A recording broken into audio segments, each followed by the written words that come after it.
Saudara-saudara yang dikasihi Tuhan, selamat datang kembali dalam Sapaan Pastoral Ministerium Klasis Jakarta bagian Barat dan Jakarta bagian Timur. Senang rasanya kembali menyapa saudara-saudara semua di dalam program Sapaan Pastoral ini. Saudara-saudara yang dikasihi Tuhan, mungkin banyak dari antara kita saat ini yang sudah merasa jenuh akan situasi pandemi yang saat ini kita alami.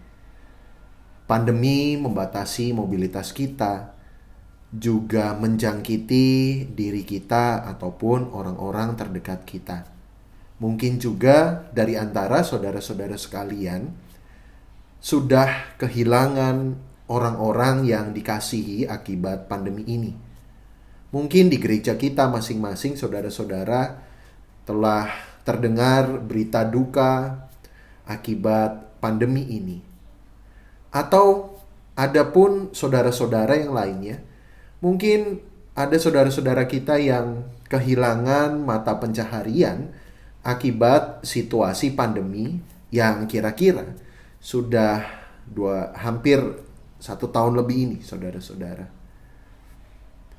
Sebuah penelitian diadakan oleh WHO, saudara-saudara sekalian, bahkan menyatakan pandemi ini tidak hanya berdampak pada soal kesehatan fisik masyarakat ataupun kehilangan akses-akses ekonomi dan lain sebagainya, tapi satu hal yang juga turut terdampak akibat pandemi ini adalah kesehatan mental.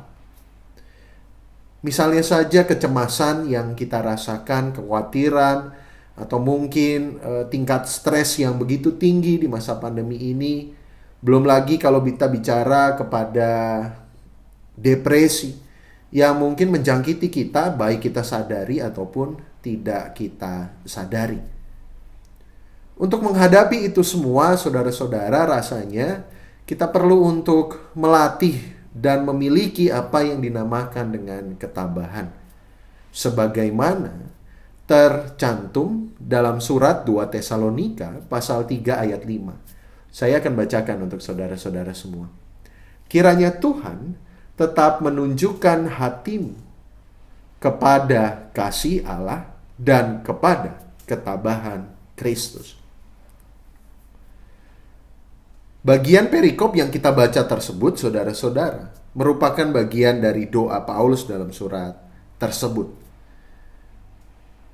Dalam doa tersebut, Paulus menegaskan bahwa ketabahan yang kita hidupi sesungguhnya bersumber dari ketabahan Kristus sendiri.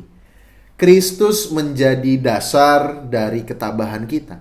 Ia adalah modal sekaligus model perjuangan kita. Sebagai model, saudara-saudara, ketabahan Kristus ini adalah sesuatu yang dapat kita teladani. Tetapi sebagai modal, ketabahan Kristus memberi kekuatan pada kita semua. Dalam Alkitab sendiri, saudara-saudara, ketabahan atau dalam bahasa Yunaninya adalah hupomone. Bukan sekedar sikap bertahan yang pasif, menunggu semua reda, hanya berdiam lalu menunggu.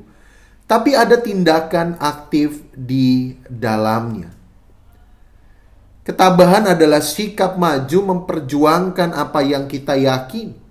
Karena ketabahan kita merupakan sesuatu yang bersumber dari pengharapan yang Tuhan sediakan.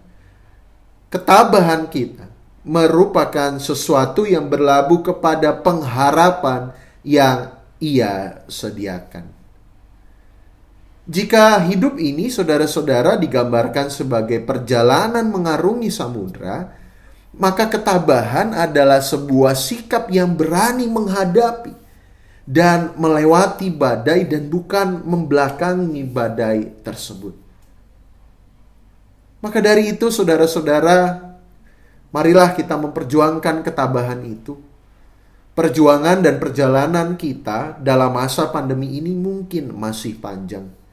Untuk itu kita betul-betul perlu mengelola hati, spiritualitas kita, emosi kita, dan tetap menjaga kesehatan kita masing-masing dengan mematuhi anjuran-anjuran pemerintah.